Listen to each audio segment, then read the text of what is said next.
shift things over to the NBA draft.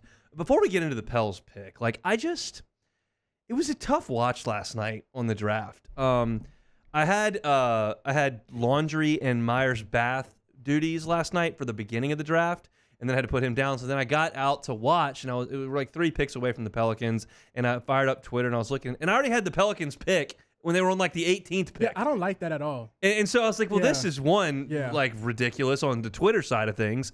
And 2, there are so many foreign players, which I think is great for basketball globally. Yeah. It's not great for me watching the draft. I don't know who these people are. And so I feel like I'm a reasonably informed college basketball watcher. I'm not going to tell you that I'm grinding the Big East every Wednesday and I'm Pac-12 and at midnight every Saturday night. But I watch a good bit of college basketball. And so I feel like I know a lot of the college guys. There are so many guys they are drafting that I don't, and so that's great when they get on the floor because they're awesome players, and it's like, oh, I love watching Luka. But if he gets drafted, I don't know who this is. So it's hard to watch the draft, honestly. Well, to make you feel better, you're not alone with feeling that way because I'm usually I kind of felt washed last night because I'm watching. I'm like, who are these people? They're all from France. Exactly. It's a bunch of French guys. I'm sure they're great players. I just don't know anything about them. Man. When I was a kid, I used to be able to tell you like the whole lottery. I used to be able to be like Kemba Walker and just names like that. Now you got Shabaki Buku from France, and I'm just like, who is this? Probably a heck of a player. Yeah, Great grab, but I don't know who that is. Exactly. So we sat there and waited for the Pels. The first question is, okay, are the Pels going to make a move? Are they going to move up? Are they going to move Brandon Ingram? And you figure that's probably not going to happen last night, but you got to at least have your eyes open and see if potentially something could happen. And some guys are sliding, and Dalton Knecht sitting there waiting in the green room, and you're kind of looking around like, what's going to go on? And inevitably, the Pelicans did what a lot of people thought they were going to do prior to the draft. If you looked at mock drafts, a lot of folks had Yves. I think it's Yves Missi. Yeah. Either way, he's a center from Baylor, and that's the guy that a lot of folks had targeted to the Pels, and they end up taking him. He is like most of the draft picks once you get past like 7, where he's a kid, 19, 18, 20 years old. He's raw and needs some time to develop, not going to be plugged right into your starting lineup, but he's got a lot of ability. And that's kind of what everybody's taken past like the first 7 picks. And so for me, and I'll get your thoughts on this, Jordan, in a second here, I feel like the Pels front office wants to change the way they play at the 5. I thought that Jonas Valanciunas had a really nice run in New Orleans. But he is what he is. He's a skilled offensive player who can score around the basket, who does not help you space the floor, and is not a good pick-and-roll defender or a rim protector.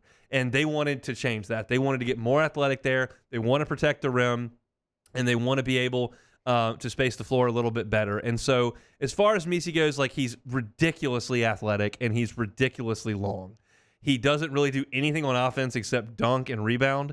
But he can move, and I think will grow into a plus defender on the perimeter guarding mobile 5s, which is what you've got to have in the NBA. So I understand the pick. I think he's probably ticketed for Birmingham, quite frankly, because I don't think there are minutes for him right now. They're going to have to deal with that at the veteran level. So is it super exciting if you're a Pelicans fan? No. Probably not, but you are a Pelicans fan, so you tell me. So my problem, I don't have a problem with getting a big man. We needed a big, and I actually feel stupid because for months I was on here talking about we need a rip, we need a lob threat, we need somebody's gonna catch lobs. Yeah. And then I sat back for a second. I'm like, wait a second, we have Zion Williamson, lob threat. Is there not a bigger, better lob threat than him? So it's not the lob threat. We need a point guard. Well, so like you just said, like you said about him, he has no offensive game, but catching a pass and dunking it. We don't have a point guard to hand feed this kid so he can succeed to do those type of things. So that's why I'm like, okay. That's why I wanted the BI trade. So maybe Trae Young, DeJounte Murray. And that's not off the table. It's not off the table, but Haney had to call me off. Haney had to talk me off the ledge because this morning I was hot. I was hot this morning. Well, look, to me, yes, you're right. They don't have an elite level point guard right now, and they don't have anybody to feed him the ball. He's not ready to be fed the ball. He's not ready to play. He's been playing basketball for 5 years. He can't go out there and play right now against the Thunder. It'd be a nightmare. So the point guard that will eventually be playing with him if he becomes a starter for New Orleans, which we certainly hope he does, isn't on the team yet and won't be for another some period of time. So a couple days. You can hope. Yeah. If you hope they move Brandon Ingram and go ahead and get some valuable pieces there and fundamentally change the way that they want to play basketball, that could definitely happen. But this is, one of those picks. It's like baseball. Like, you got this guy, and he's probably going to help you in a few years. Like, you can be, if you're a Nationals fan and they take Dylan Cruz, like, that's super exciting, but you'll see him in 3 years. Yves Missi is not going to be a guy that you're going to see as a force in the league for another 12, 24 months. And the problem I have with that is because we're not like a rebuilding team. Okay, we're not necessarily in that win now mode, but we're kind of trying to make the playoffs. So you're drafting a guy, obviously, he's 18. Matter of fact, he's born in 2005, man. Yeah. What is going on? I was a senior in high school in 2005. Yeah, I was 5 years old in 2005. So it's like, what is going on? But like, you draft this kid, it's all potential. So it's all potential. Exactly. And the deal is, like, you're not general. I mean, I could pick every single pick in the draft by the number and find you a stud that was drafted there. I can find you a stud that was drafted 21st. I can find you a stud that was drafted 58. I can find you a stud that was drafted 11th. In the history of the league, you can find the number whatever you want. But the fact of the matter is, once you get out of the lottery and you get into the 20s, you're really not going to find, generally speaking, a great player at that spot.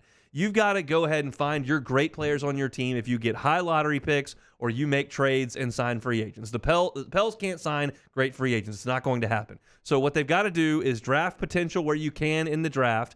Hope you hit on some of those as far as role players. And I think some of the guys that they've drafted, I mean, Trey Murphy looks really, really good. Yeah, Trey and Herb. Herb looks really, really good. And of course, you drafted Zion, and now you've got to go work the trade market and make that click. It's clear they want to go a little bit of a different direction. And I think if you listen to what you heard from the Pelicans front office, like, they want to move Brandon Ingram if he wants the max deal. I don't think they're going to pay him the 40 plus. So it's got to be either he takes a little bit of a discount or they move him. And that's where you got to get your next role. That's where you get your next big piece. If we give Brandon Ingram $200 million, yes, you have a big problem. I might just enter the transfer portal. I might end up like one of these college kids. I need to be in the transfer portal because 200. All right, I love Brandon Ingram. $200 million. You don't 8 points in the elimination game last year is not $200 million. And I mean, him and Zion were good this past year. Yeah. Were they a threat to make the conference final? No, I don't think so.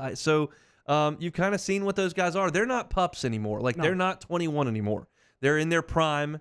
They're in their mid-20s, and it looks okay. It's not a complete failure. No. It just looks okay, and that's not gonna get it done. Like, okay is not good enough. Okay is good for the East. We're in the West. That's right. West, that's not good enough. That is, you're correct. And so, were you surprised to see Dalton Knecht slide as much as he did? I saw a bunch of NBA draft guys that were just livid over it.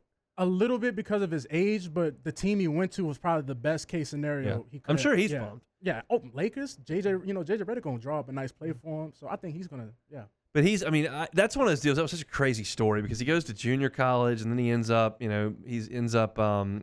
at Northern Colorado, and then he ends up at Tennessee. And you hear some whispers in the fall like, this dude's getting buckets in inter squads. And you're like, well, how good is he? He was real good. He was the SEC Player of the Year and was a spearhead of a nice tournament run. And everybody kind of thought he was going to go in the top 8. And then all of a sudden he's sliding. And it happens every year in every sport. Somebody falls further than you thought they would, but he did. The positive, though, when you fall like that is you generally go to a little bit better situation. And seems like he did. So Yves Missi to the New Orleans Pelicans, Baylor center, 6'11", 235, 21st pick. We'll see what the Pelicans do this evening, if anything, here in the second round. By the way, NBA draft 2 days? I don't think so. Let's go ahead and pack that into one. We can make it happen. It should be one day. We can make that work, but we'll see. We'll see what the Pels end up doing this evening. We're going to take a timeout. When we come back, New Baton Rouge Community College head baseball coach, that is